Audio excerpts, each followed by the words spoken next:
विमान में 200 से ज्यादा यात्री अगवा हुए थे। फिर भी इस आदमी ने मौत के करीब पहुंचे अपहरणकर्ता को होश में लाने में मदद की।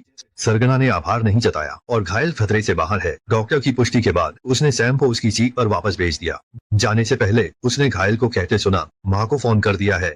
आराम कक्ष के पास सैम ने सह पायलट से एक बोतल पानी मांगी। गलती से उसका पहचान पत्र देखा, वह भावहीन रहा, धन्यवाद कहा और महिला अपहरणकर्ता उसे उसकी सीट पर ले गई।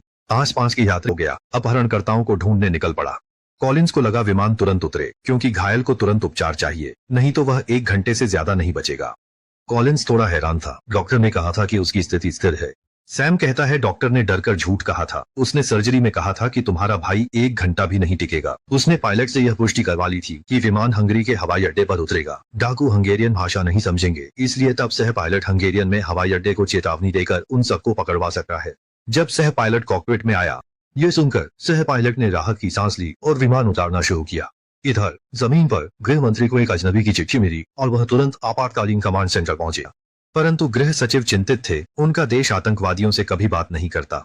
आपातकालीन कमांडर इन चीफ घबरा गए। विमान 2.5 घंटे में लंदन पहुंचेगा। वो रिहा करने का काम किया था और एक बार आदेश का उल्लंघन करने पर उन्हें घर में गोली मार दी गई थी। अब कॉलिंस भाई भी उसी संगठन के लिए काम करते हैं। बच्चों की सुरक्षा के लिए आएगी, इसलिए उसे शांत होने के लिए बाथरूम भेज दिया। विमान में फूलों वाली शर्ट वाला व्यक्ति विमान के उतरने का एहसास होने पर तुरंत कॉकपिट में कॉलिंस के पास पहुंचता है और उससे पूछता है, क्या तुम हम सभी को मरवाना चाहते हो?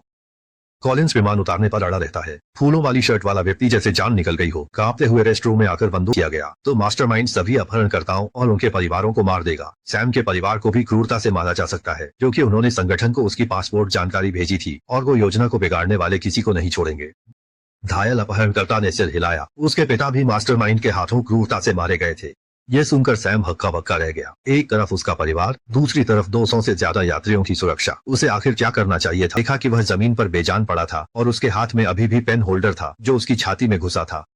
कॉलिंस दर्द में बैठ गया। भाई की इच्छा समझ गया। वो उसे और माँ को मुसीबत में नहीं डालना चाहता था, इसलिए उसने पहले ही अपनी जान दे दी। अब विमान उतारने की जरूरत नहीं पड़ी। सैम ने फोन उठाकर केबिन क्रू को सूचना दी। सह पायलट ने खबर मिलने पर मन मारकर अपहरणकर्ताओं का आदेश मान लिया। जमीन पर इंतजार कर रहे सशस्त्र है। आपातकालीन कमांड सेंटर के लोग लैंडिंग रद्द होने के सदमे से उबरे भी न थे कि उन्हें एक और खबर मिली। एक सुरक्षा निरीक्षक का पूरा परिवार मार दिया गया था और उसने तुरंत पुलिस को इसकी सूचना दी। डिस्पैचर ने कुछ गड़बड़ महसूस की थी। ये साफ था कि डाकुओं ने सुरक्षा कर्मी को धमकाकर विमान में हथियार चढ़ाए और सबसे पहले उसे हत्या कर चुप करा दिया। ये सुनकर सबकी सांसें रुक गई। क्या ऐसे लोगों से वादा निभाने की उम्मीद की जा सकती है?